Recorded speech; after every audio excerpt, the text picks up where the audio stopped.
I'm Shannon. And I'm Lisa. And KK's here too. And you're listening to Blacktivities, a celebration of all things Black.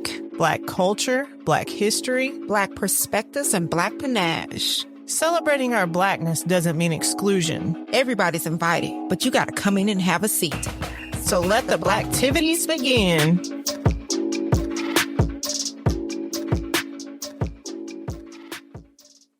What is good, y'all? It is season 7 of Blacktivities. Welcome back and happy Juneteenth. If you've been rocking with us, we appreciate you more than you know. Hey, do us a favor. Pause this thing right now. And share the show with somebody that you know would enjoy it too. Right. We're trying to expand the fam. Yes. And word of mouth is going to be the best way to do that. We had, I'm sorry to cut you out, but we had 14,500 on Instagram. Did you see that? Yes. In a minute. Yeah. This past couple days, I don't know what's been going on, but some people have been talking about, I've been out there kind of like, hey, why don't you look at this real quick? But no. But seriously though, it has jumped like significantly. And I just think it's crazy how it just random moments is quiet and all of a sudden something pops off and then boom, everybody's like, let's go over here and let's check this Blacktivity and see what they said. So yeah, I just want to say it is growing. So y'all should definitely come join the party. Yes, absolutely. I love it. Mm-hmm. Do y'all think we have any day ones that are still listening since we're in season 7? Like at the very beginning, we had like 30 people or so who were rocking with us. Right. And it was just me and Lisa. Mm-hmm. It's kind of hard out there in the world of podcasting because there's so many options. Yeah. So whether you've been here a while or you're just joining us, thank you for choosing to spend your time listening to us run our mouths. Right.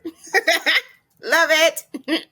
If you're joining us for the first time, I'm your host and producer of the show, Shannon. And I also have some wonderful co-hosts, Miss Mona Lisa, our resident poet. Like I said, originally it was just us two, but then we added Miss KK a few seasons ago. I love it. She has been a great addition.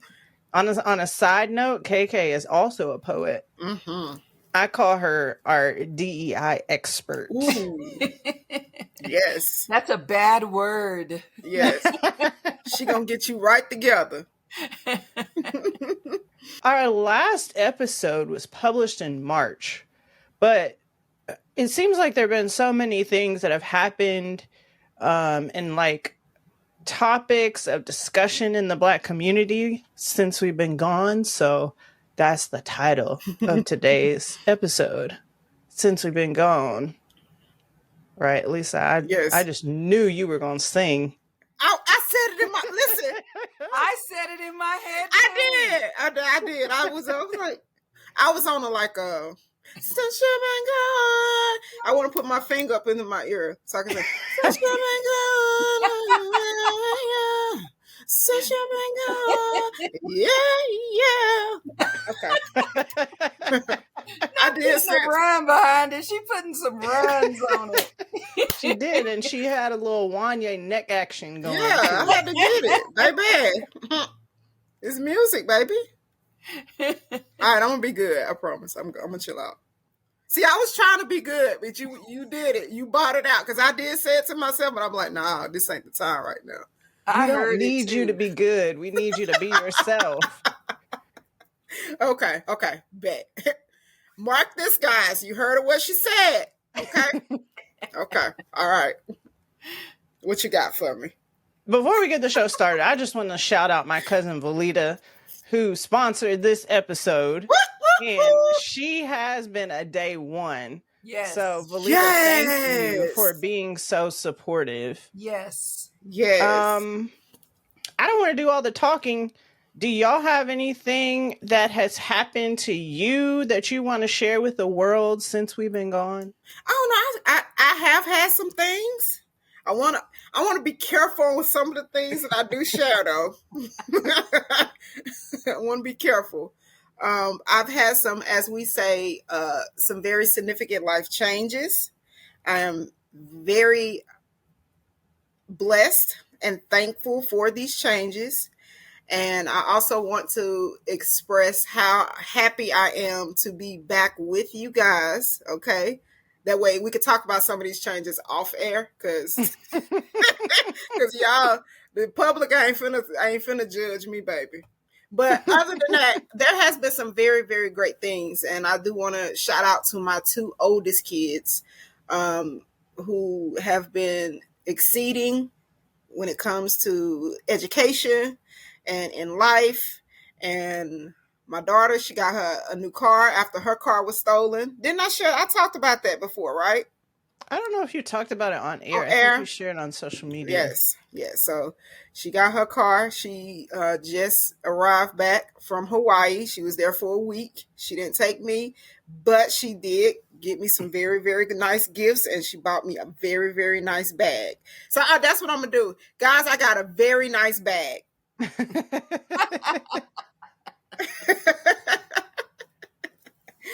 What about you, KK? Well, as you can see, I'm on the flow. Real goods Basically, get I down moved on the flow. on the flow. Real goods get down. Hey, that's my husband now. I don't know if he wants y'all singing his song. I'm telling. What's that man name? I'm snitching. David Banner. Nope. I'm snitching on you because that ain't it. Last season, that wasn't Dave. I bet David Banner hands ain't big like that. Like who was the other dude? Oh, she talking about Delroy Lindo. Exactly. So y'all tag Delroy Lindo and tell him that KK, trying to cheat. Show lives. Now, well, that's my update then. That I have switched from Delroy to David. No, that's not even. They both fine in chocolate. Yes. So I am surrounded by boxes, and who knows, I may just decide to do the whole season right here. Who knows? But that's my big news is moving, and that's all I got. Yes. All right. Well, she said I moved as well. Okay, so she already put out there. I also am looking at boxes and things like that. Okay. All right. There's some clothes that need to be hung up here. And they're over there. So we're going to get that taken care of today. But yes. Yeah. All right. I hope to not move, because if I move, then something really bad happened, because I'm in my forever home right now. Yeah, that's good. That's good. That's really good. Yes. I didn't have anything huge happen. My kids did very well in school. My son got all A's. Yay! Yeah. That's good. That's good. How's your daughter? She's good, being her little creative self. She's smarter than all of us. So, let me tell you, her daughter KK. When she first saw me, it's like she was looking at me like. I was scared. I was like, "Hey, how you doing?" I was like, "Hey, how you doing?" She was just like, she's very sassy. I was like, "Okay, let me get out of her way." She's a little more welcoming now. Okay, maybe so. When I first met her, baby, she was not happy. She was like, "Who is this woman over here at my house?" She was just like. Let me tell you something. You don't know nothing till you have a child look you up and down from head to toe. That right there. I had to stumbling. Hold my neck. I was like, what's going on? I'm finna go. The thing is with the kids, it's funny how fast they grow up and develop their own character, their own personalities, and we just watch them evolve. As I like to say, as they get older and we do not. So, yeah. But it's wonderful to watch. And that time goes by so fast. It's like a blink and they're 20, Yes. My daughter graduated from pharmacy school. And that's nice. It's perfect for her, actually. And so I'm very proud of everything she's overcome to get there. Mm-hmm. And, you just remember when they're little kids. Like I tell her, I met her when she was 6. And in my heart, she's 6 forever. But man, Mm-hmm. you look up and, 5'9". Yeah. What? Go ahead. From. Right. So. Yeah. I'm not trying to think about my kids getting grown. It's not fun. No. It's not fun. Let me tell you, when my daughter posted pictures of her on, the beach of Hawaii and doing stuff, and of course I'm sitting here looking at it like, you as a mom, you look at it like it's artistic and you're proud and all of this. What about her daddy come texting me and then come calling me telling me I'm just uncomfortable. Them pictures made me uncomfortable. How you gonna go tell this grown woman to take these pictures off her social media? She paid for this trip on her own, baby. What we look like? That's a amazing. father. That is a father. Yep. Yeah, I just got another gun, and I said, baby, ain't nobody trying to go to jail. You need to get off my line with that. You can call if you want to. Tell me how that conversation went when you hang up. Just give me an update. My husband was the same way. Like everything that she did, he was monitoring clothes, monitoring conversations. Yeah. It's just part of that journey. Right. Yeah. All right. I done busted out the church fan because it's hot. It gets hot in here in the summertime. Oh, yeah. So if you see That's that Georgia heat. Yeah. Before we get to the conversation, we always start with some facts because we want to talk about the truth and base our discussion on that. Mm-hmm. Matter of fact, if you're watching us on YouTube, let us know what your favorite show segment is in the comments. Yes. If you're on another podcast platform, you can leave us a review and let us know. Mm-hmm. Let's get into the big facts.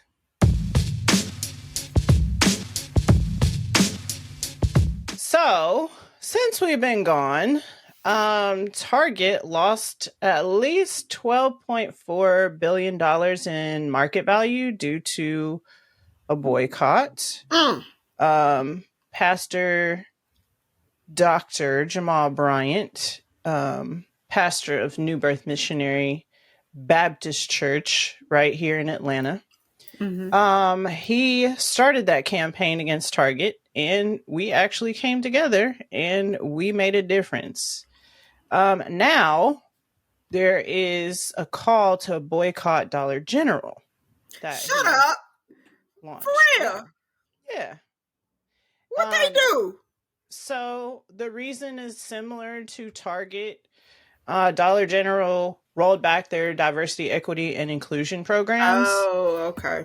And this boycott is supposed to be a little bit different because he's saying that it's both digital and physical. So he's encouraging people to inundate Dollar General's email and phone lines and post on social media and wherever possible to stop shopping at the stores.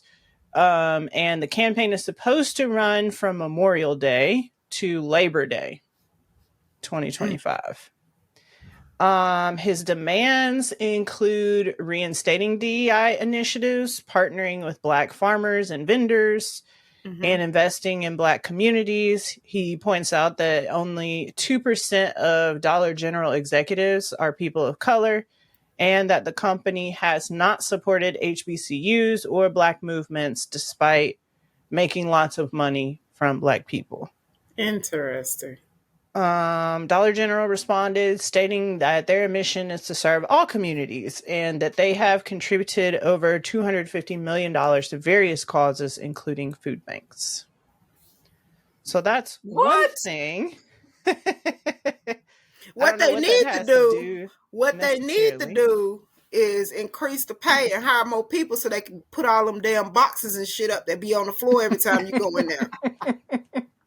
Now, another thing that happened is plantations burning. Hey! Oh, I'm sorry, I got too excited. Go ahead. Yeah, I just want to state the facts, and then we can talk about. Okay, sorry. Okay, our thoughts and feelings. So the historic Nottoway Plantation in Louisiana, which was the largest antebellum mansion in the South, was destroyed by a massive fire on May 15th.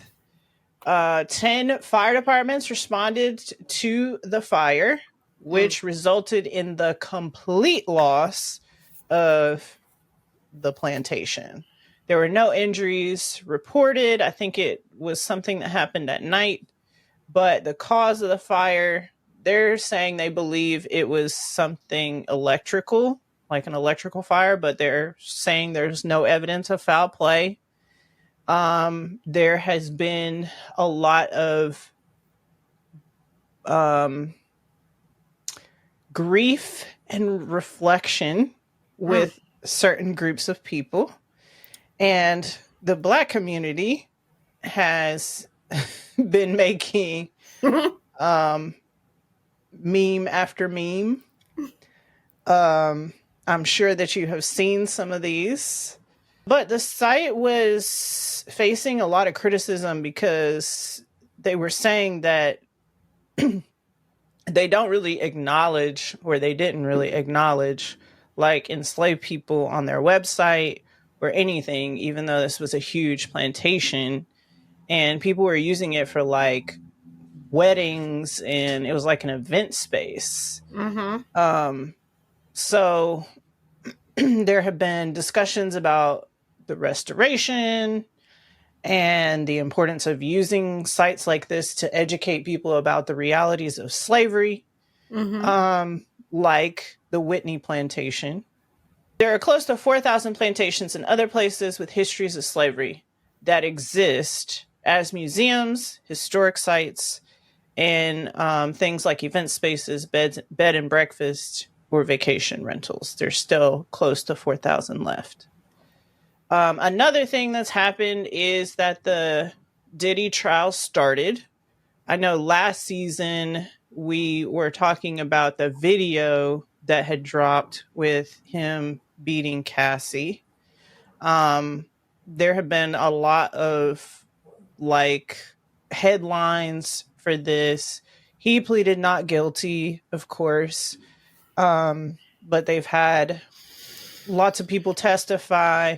And basically the charges include racketeering, conspiracy, sex trafficking, and transportation for the purpose of prostitution. And if he is convicted, he faces up to life in prison.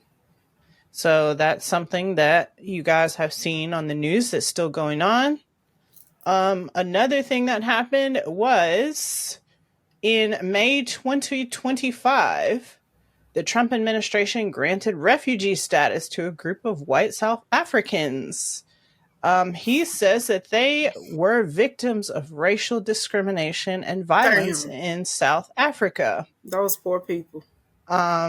He is calling it a white genocide, which those claims have been debunked. And the South African government denies this. So the first group of Afrikaner refugees arrived in May, and they're expecting that more will come. This group of refugees got fast-tracked, basically, because the United Nations Refugee Agency said that they were not involved in the vetting, which is usually what happens. And Trump said that he was able to do that because a genocide was taking place and white farmers specifically were being targeted. He is quoted as saying, "Farmers are being killed. They happen to be white, but whether they were white or black makes no difference to me." Okay. The U.S. has criticized domestic South African policy. They're saying that the government in South Africa is seizing land from white farmers without any compensation. The president of South Africa, his name is President Ramaphosa. He signed a law allowing the government to seize privately owned land without compensation in certain circumstances when it is deemed equitable and in the public interest. But the government says that no land has been seized under this act. At the same time, there was a group of refugees that came to the U.S. when Biden took our troops out of Afghanistan, and they are revoking their refugee status. So that's supposed to end July 12th. And so these are like people who helped the U.S. military when we were over there for all those years. Basically, they're going to revoke their refugee status and make them go back to Afghanistan, where the Taliban currently rules. So who knows what will happen when they go back, especially for the ones who are women, because the Taliban discriminates against women, oppresses them, and there's been some gender-based violence. The reason that I brought that up is because this kind of has to do with apartheid, because during apartheid, there was race-based violence against Black South Africans. And so it still does have to do with Black people in that way. So a fact that I found, while Black South Africans make up more than 90% of the population there now, they only hold 4% of all privately owned land. And I just looked at that. Mm-hmm. Yeah, according to a 2017 report. Yep. So, and they have 72% of the land. Mm-hmm. So they have 72, and they average around 7% of the population, which is. So how they get their land? Well, they're victims of genocide, so I'm sure it was quite difficult. Yeah. Okay. Well, I'll wait. I'll hold my questions. Okay. Another thing that happened was that President Trump signed an executive order in March of 2025 that claims that recent efforts to teach and display American history have become too focused on negative aspects like racism and oppression, which he says distorts the nation's achievements and divides people. The order criticizes museums, especially the Smithsonian, for promoting what it calls divisive or ideological narratives, and says federal museums and historic sites should instead highlight American progress, unity, and greatness. The order directs the vice president and other officials to remove improper ideology from Smithsonian museums, ensure future funding only supports exhibits that celebrate shared American values, and block recognition of transgender women in the American Women's History Museum. It also calls for restoring monuments or exhibits that have been changed since 2020. So remember back in 2020 when they started taking the Confederate monuments down. And for improving Independence Hall in Philadelphia before the 250th anniversary of the Declaration of Independence. The overall goal is to make sure federal museums and historic sites present a positive, unified view of American history. And I want to quote from that executive order. It says, once widely respected as a symbol of American excellence and a global icon of cultural achievement, the Smithsonian Institution has in recent years come under the influence of a divisive, race-centered ideology.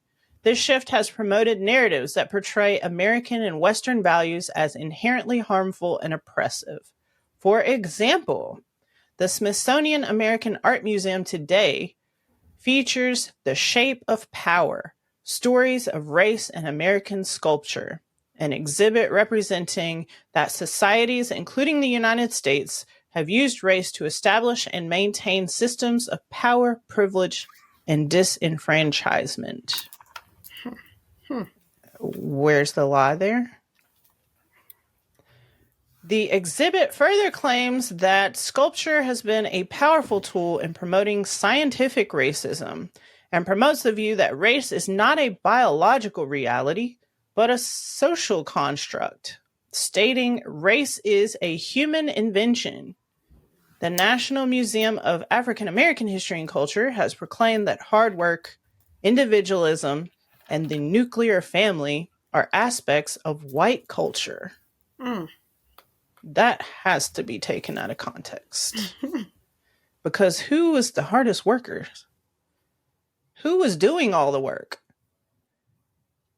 But anyway, so the government has been threatening to remove things from the Blacksonian, which is the museum that's in DC, and some other museums, because they're saying it is divisive. And there was some artifacts that did get removed, but the Smithsonian says that the 32 plus artifacts that were removed was for adherence to standard loan agreements or museum practices, and not this executive order. And the last thing I have is Black dandyism at the Met Gala. So this year, the theme was superfine tailoring Black style. So it was drawing inspiration from Monica L. Miller's 2009 book, Slaves to Fashion, Black Dandyism, and the Styling of Black Diasporic Identity. There were several well-known Black people who were chairs of this Met Gala. Coleman Domingo, Lewis Hamilton, A$AP Rocky, Pharrell Williams, and Anta Wintour co-chaired the Met Gala this year. And LeBron James served as an honorary chair. And then there was a host committee with lots of well-known musicians, actors, and athletes and designers on it. The menu was created by Chef Onwachi. I apologize if I'm saying his name wrong, which I probably am. But he created the menu and said it was inspired by the routes of the diaspora. So basically, the Met Gala was very Black this year, and there was a lot of controversy and talk about how it was not inclusive. But this year, the proceeds from that have reportedly rung in at $31 million, which they report is the biggest gross since the Met started 77 years ago. So that's the facts. Wow. So based on the whole theme and them saying that it wasn't inclusive, I like to say that that is very, very incorrect. I think it's crazy that they choose this event with this theme, this particular theme, and say that it wasn't inclusive. No. How about this? Did y'all see Trump's outfit? I thought Trump was banned. Exactly. But who was y'all favorite? Who stood out to y'all for his outfits and looks? I think I like Zendaya's. Zendaya? Okay. Yeah. Okay. The best. Oh yeah, it was nice. It was the white with the that was Louis Vuitton too, by the way. That was really nice. Who was the singer? Was it Shibuya and his grill? Isn't that his name? He had talking about the Black country singer. Shabuzi. How you say his name? Shabuzi. Mm-hmm. I liked his look too. I thought that was really nice. That stood out. How y'all feel about Rihanna's look? With the it wasn't bad. I think it was more about her revealing her pregnancy. Mm-hmm. I just hope she has a girl, and then I mean, I glazed over the whole Met Gala thing. I was very excited about how Black it was. And I find that whenever we do something that highlights us or our culture, that's coded language, divisive. I've been called divisive in our comments. In fact, talking to somebody that is a really, really good friend of mine, in the comments and somebody jumped in, oh, this is divisive. It's always considered that when those with privilege who are offended about not being included because they are always in the forefront of everything, use that word divisive as coded language. And, anything that's divisive or not inclusive means that this isn't centered around me. And why is that? That's the translation for it. So I find that I ignore anybody who says, oh, well, it's not inclusive, or, is your country club inclusive? Exactly. That's what I want to know, because that's, let's talk about that if you want to talk about being inclusive or not. So until those conversations are had, don't worry about the Met Gala. As long as Miss Wintour is satisfied with the outcome and the work, there it is. That's it. That's all. Right. I agree. Do you think that some of the white stars that went to it like purposely dressed in a way that it wouldn't draw attention to them? Because I thought that some of their outfits were like not that great. Some of them missed the mark, I think. Yes, I would say that. Yes, but there's a certain dandyism is about fine tailoring. It's fine, clean lines and exact tailoring. And so if they, have a designer that doesn't understand that, then I don't think it was intentional. I think they had good intentions. Right. I don't think anybody would want to show up and purposely miss the mark. Now, do y'all feel there was anyone like African Americans or Black people that missed the mark or played too much into the actual thing where they went too far? I don't think so. No. I think there were a couple that I looked at and said, they could have played it up a little bit. Okay. I don't remember and that's what I'm saying. People who it was, because it's been a while since I looked at Dolce. I don't know. I feel like Dapper Dan, he wears the Gucci, like he wears the actual logos and the symbol. But I feel like with Dolce and her outfit and the Louis Vuitton outfit, it was just like with Black people, we don't have to go and get like the logo and have it like displayed on us and it's just everywhere. You know what I mean? I feel like that took away from the actual theme of her outfit and what she did. I'll tell you who I think nailed it, and there were other people, I'm sure. There was even a man who I just don't recall, but Tiana Taylor was spot on. Yes. Issa Rae too. Rae. Yes. I don't know if I saw Issa's. Yeah, Issa Rae was nice. Yeah, I mean, Issa always looks good to me, no matter where she's at. But I was really impressed with Tiana. Came with it. Diana Ross was serving. Oh, how could I forget her? That Forever train was amazing. So yeah, I think it was wonderful. And I think things like that give us a break from everything that's happening in the news. One of the other things that you talked about that really stands out for me is the entire thing with the welcoming of the refugees from Africa, is the way they were treated versus in comparison to the way other people are treated. When you look at the images of the Haitians, the guy on the horse with the what is it that they round them up with? I can't even think. I'm almost about to call it something else, but the rope.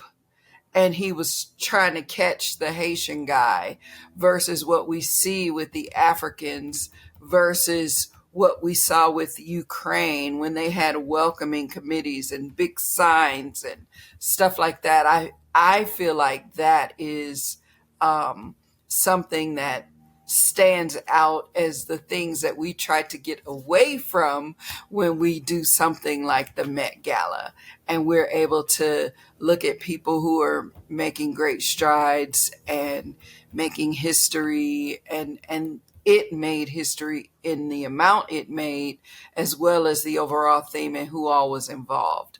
So when you think about things that have happened in the news over the past 6 months, and compare and contrast that with, the news, this event, it was kind of a nice getaway. And my thing about, I have so much to say. Well, this is what I'm going to say about that plantation, because also a tree, I believe, fell on a Civil War museum and destroyed. Yes, it did. So I'm going to tell you who's doing that. Y'all want to know who's responsible for this? Go ahead. India Irie. What? India Irie. People aren't paying attention. India Irie is basically making music, and it is waking up the ancestors. And so interesting. I blame India, but she's got her drum, and she's in all white. Hey, yo, Alexa. She's hitting that drum, and she's doing those chants, and it's affirmations. And the affirmations are affirming, I have everything I need and all of this. But it's also a wake-up call. The drum wakes up the ancestors. That is what it is. That's our instrument. Right. And so it's India Irie's fault that, stuff is burning down. She's responsible for waking them up. They said, oh, it's an electrical problem. One of them ancestors was like, take your do right by us. I was just flabbergasted at the fact that they was just like, they had people saying, oh, it's because the Annabelle doll is here. And it's like, y'all believe in what y'all want to believe. But I'm just sitting here like, okay, y'all believe in the spirits of the Annabelle doll, but you don't want to take into consideration the millions, well, not millions, the many people that have died or lost their lives, and what had happened there at that plantation, how it affected those families. And y'all are just sad because no one has, this is one less venue. Yeah, the compassion, but one less venue to have your wedding or go tour. Like they were really on the news, just so just so disheartened, and this is our history, and they're talking about how great it is, and then we just sit here like, you have got to be kidding. That's like, to make America great again. Right. Like y'all are paying this amount of money to book this place to take your wedding photos in front of a tree where people were hung from. But that's beautiful to you? How? Well, they used to make postcards for that. So, that's there were postcards and photo ops taken. Yeah. I don't know if you saw a video clip of the young lady who was doing the tour. She was dressed in, the regalia of that time. And she was saying, there were so, the landowners, she didn't call them masters or whatever, but the land or property owners were very kind to the people who lived here. And some of them stayed on after their emancipation, and even some of their families have come back to work here. So yeah, that's the take the and not guilt, but that helps to sort of polish whatever makes you feel good, gloss it over. Yeah. Just patch it up. It helps with that. Yeah. So I just thought it was interesting. And again, I don't think any of us have ever said, on here or in any other environment that we feel like there is responsibility for those actions. I believe it is our contention that there is responsibility that goes with privilege. You know, they say, well, with great power comes great responsibility. Well, great responsibility comes with privilege, and also accountability comes with that as well. There are benefits for sure that come with it. Right. I mean, and I don't, I have talked to several people who have, we've talked about this administration being in power. There's some things that have happened within the last week or so that I would love to touch on, like the bromance is no longer. But, but bless his heart. I mean, they broke up. We gotta say it. We have to say it. They broke up. It's crazy. All for show. It's all. I don't believe for 1 minute that man really is taking a stand for the people. I think his whole image took a hit, and this is the recovery. I don't buy it. I've heard other people say that he's trying to get his image back and get his business back to where it was. Yeah. Like, I have to become a person of the people. I have to win the people back. That's part of it. But the destruction, with that said, and I'm going to stop talking because I've been talking a long time. Girl, shut up. You're dropping gems. Come on now. The destruction that has happened is immeasurable. The number of people that I know that have lost their income and are about to lose, even with a severance package or whatever, is tremendous. It's daunting. Somebody told me of a job that was posted here with the city that an HR person said there were 900 applications for one job. This is where we are with this. And when you talk about, what I believe has happened, and I touched on it before, when we said, well, what about the black jobs? What black jobs? Ha, ha, ha. Well, what we're seeing is the dismantling of what allowed marginalized people to achieve middle class. Whether you had an associate's, master's, bachelor's, PhD, you could achieve and maintain middle class through these jobs that are no longer. So what does that do? If people get into a situation where it's hard for them to find jobs, where they spend months and years and they have to feed their family, if the immigrants aren't doing certain jobs at a labor class level or whatever you call it, then who does a job? Is it the people who cannot find a job, who were once middle class? It's a displacement. It's all strategic, because we're looking at a hybrid now of becoming a caste. These people we're talking about at the top, him and his buddy, they are more of a caste system versus class. We understand class, but what we're seeing is a caste system sort of being put on top of that as well. And a caste system is about inheritance. You inherit your wealth. It's through name and other legacies like that. Class, we know it's easier to move around in that. I can't call myself a Trump or a Musk, but I can move around. But if you've taken away the jobs that have allowed me, my peers, other people of color or whatever, to move around and achieve middle class, then you're making a different class here. Right. That's permanent, that you didn't want the immigrants in. That's what's happening. Yeah. That's wow. Woo! KK. Yes. So when you want to write a book? No, just wait.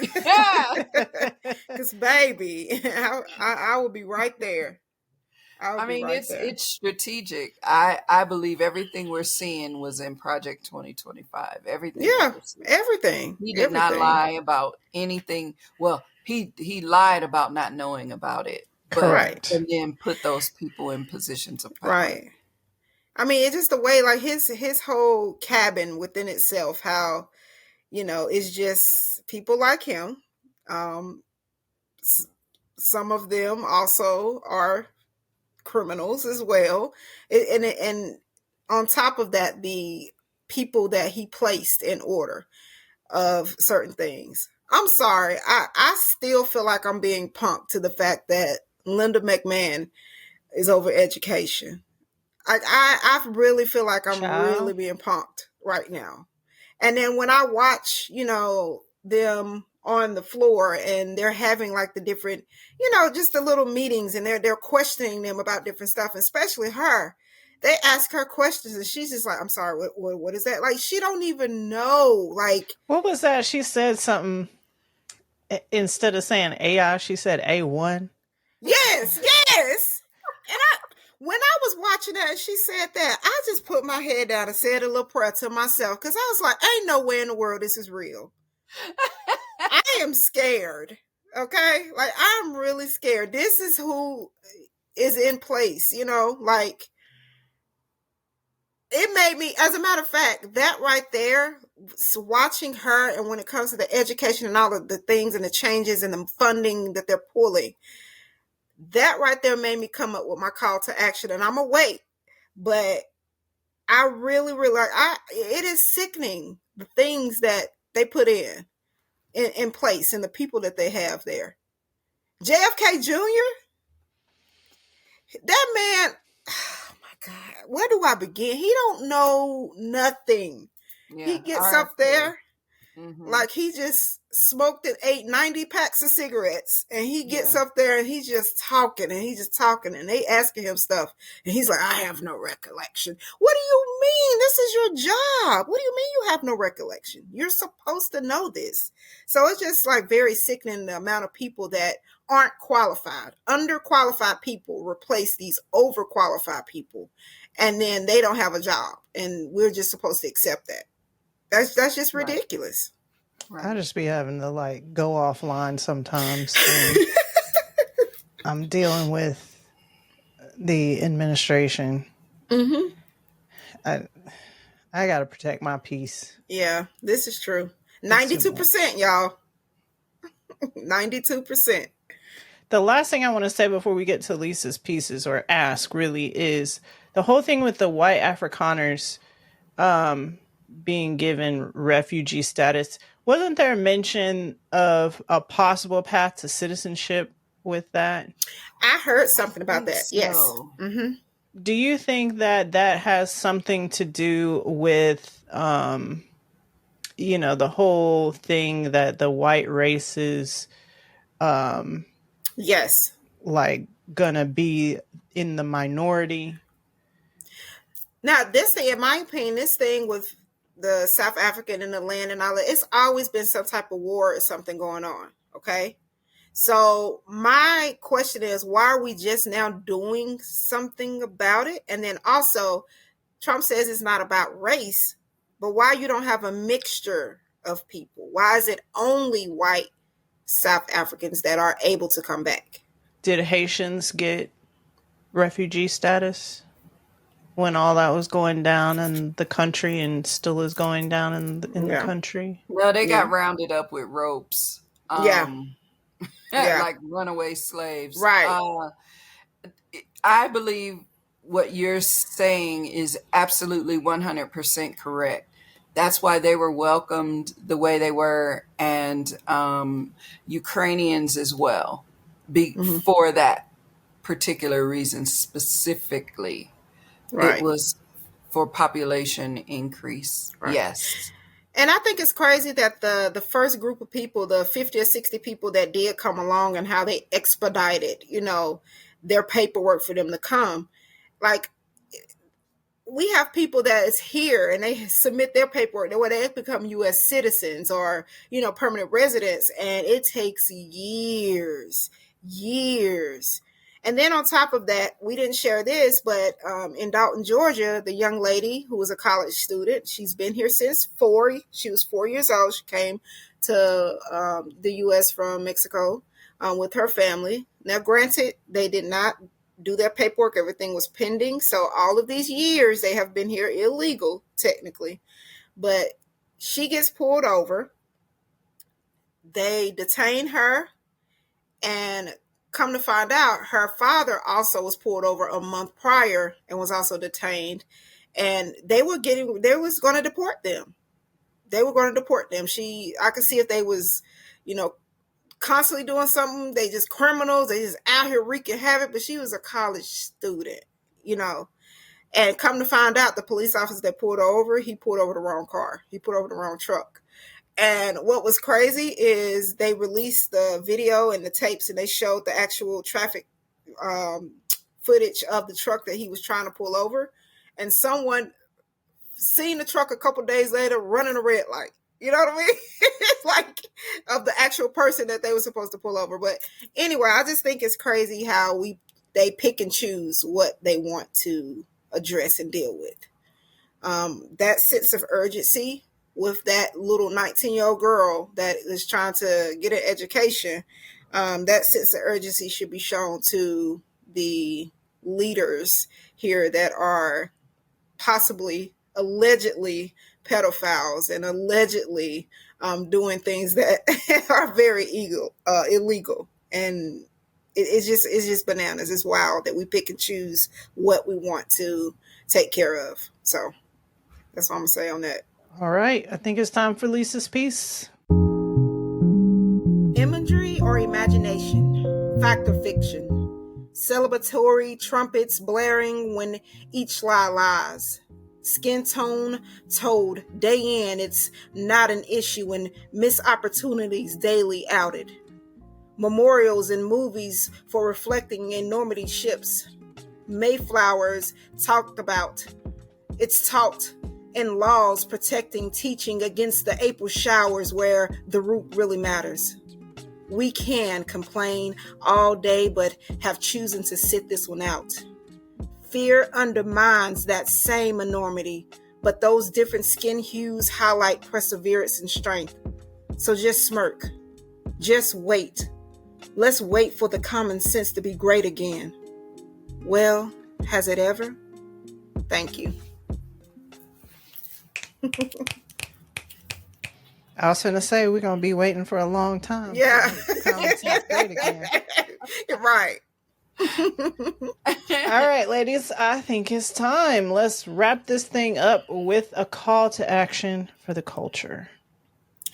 Well, as I was going to say before, my call to action is, let's start out with making sure our little ones understand and know how special they really are, and then also understands where they come from and the history. So I am challenging you guys, even if you aren't Black, to still talk about things that have occurred, to still talk about people that have been oppressed, and if there was any potential laws or things that went in place to contribute to, and then also address how it is being reversed. That way, that person, your child and your family can make that decision on what steps they want to follow, okay, and what type of American they want to be. All right, so just make sure we're starting from the base and the education, because it starts at home. My call to action is twofold. Mm-hmm. So my call to action regarding the things that we are seeing is to inform, whether it's within your community, books, or whatever it is, to share the information. And as you're sharing, we need to be tracking what has been removed so that it can be reinstated later on. We need to track all of the things, educate, inform, share, and get the word out as much as possible. Whether it's banned books or whatever, statues, all of the things, ship names that we know have been changed because of these actions of this regime. outside of that, I would say the second part of it is to continue not reacting to things in a way that causes the type of disruption that we're being, prodded to, just poked and prodded. So we need to continue to be more strategic in our actions. So the strategy is what I first mentioned. The second part of that is the why. Because we know we're being poked and prodded, we need to continue to be strategic and not reactive. That is my call to action. Right. My call to action is you have power. Use it. The Target boycott has been effective, and that is evidence of what we can do when we come together. Your voice is powerful. There have been a lot of threats from this administration, but we have been fighting back and bringing the world's attention to things, and we got to keep doing that. Yeah. Your art and your creativity is powerful. Lots of money has been made based on us and our resilience and our creativity, hence the Met Gala. We're also going to talk about this in our next episode as we celebrate Black Music Month. So thanks for hanging out with us today. If you enjoyed this episode, click that plus in Apple Podcasts or that subscribe button in YouTube to make sure you keep getting these episodes. We love to hear what you love about the show in the comments and reading your reviews. So until we meet again, King and queens keep doing big things.